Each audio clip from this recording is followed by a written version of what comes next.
And then the last book I read for this month was the wrong way around. Hey guys, it's Natasha and welcome back to this week's video. This week I am going to do my July TBR. It is very late, but yeah, I had a really good July reading experience, but the video upload wasn't that great, so I do apologize about that. But as I always say, better late than never. Let's just jump right into the video. So the first books that I read in July were actually a trilogy, and it was the Hunger Games trilogy by Suzanne Collins. And can I just say, I love this series. I usually read it to avoid a reading slump. Unfortunately, that didn't work out so well for me in August. But yeah, 5 out of 5 stars for each and every book. This is just a masterpiece on its own. But I'm pretty sure a lot of people have heard of it, and it's a great dystopian novel, or great dystopian trilogy. Then the next book I read on Kindle, and it is Glow by Raven Kennedy. And this book follows a golden girl, and she's essentially a prisoner of King Midas. He's the king who touched everything and turned to gold. And throughout this whole series, you realize who Oren is and what role she plays, and the secrets that she has that she's trying to keep away from everyone. And we learn new characters throughout, and it's an amazing experience. And if you are looking for a fantasy that has somewhat a lot of smut in it and also fantasy, there's fae involved, there's backstabbing involved, you know, the whole shebang, I really highly recommend the Place of Prisoner series. The first book was not as enjoyable. I think I gave it a 3 stars, but the rest of the series is it's amazing. Then the next book I read was One of Us is Lying by Karen M. McManus, and I gave this 4 stars. Okay, I think it was a very low 4 stars. And I think I enjoyed it a lot because I wasn't trying to figure out who the killer was, essentially. I was just going into it blindly, just thought, you know what, I'm going to enjoy the book for as it is. I'm not going to try and solve the murder, and I think that's what made it more enjoyable.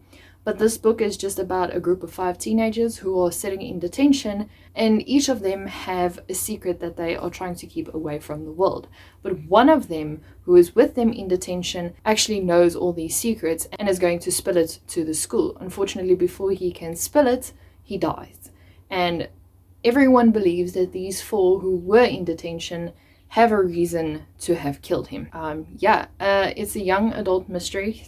It's quite interesting if you don't go in it to solve the murder. Then the next book I read was Run Rose Run by Dolly Parton and James Patterson, and I gave this book 3 stars, mostly because it wasn't, in my opinion, up to par from what I know of James Patterson. It was In this book we follow Rose, and she's on the run, but she's also trying to become the next rising star in country music, and she is trying to run from a very dark past. What I can tell you is it's not a lot of mystery in it. There's some suspense, but most of the time you know when the bad guys are gonna pop up. You kind of led into that situation where you think something's going to go bad, and then Stru's Bob, it goes bad. So yeah, it was a lot more leaning on the romance than it was leaning on the mystery. And the ending fell a little flat for me, so I didn't enjoy it as much as I did. If you're looking for a very quick suspenseful novel to read, I highly recommend this book. Then the next book I read was The Temple House Vanishing by Rachel Donahue, and I gave this, I think, a 4 stars. Yeah, I gave this a 4.5 out of 5 stars. This is also like a murder mystery kind of book, and this follows 16-year-old Louisa and Victoria, and they are students at a Catholic boarding school, as far as I remember, and they have this very interesting relationship with their art teacher, and all's going well, you know, they're the best of friends, and then suddenly Louisa disappears with the art teacher. 20 years later, one of the journalists who lived near Louisa and she knows Louisa, she decides she's going to investigate her disappearance and try and figure out why exactly Louisa disappeared with the art teacher.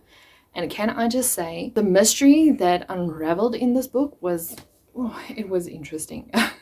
Because you basically get the point of view of Louisa, which is quite weird, and as well as the journalist. So it's very interesting. I highly recommend this book. It was a very enjoyable read. It was different from what I'm used to in murder mysteries.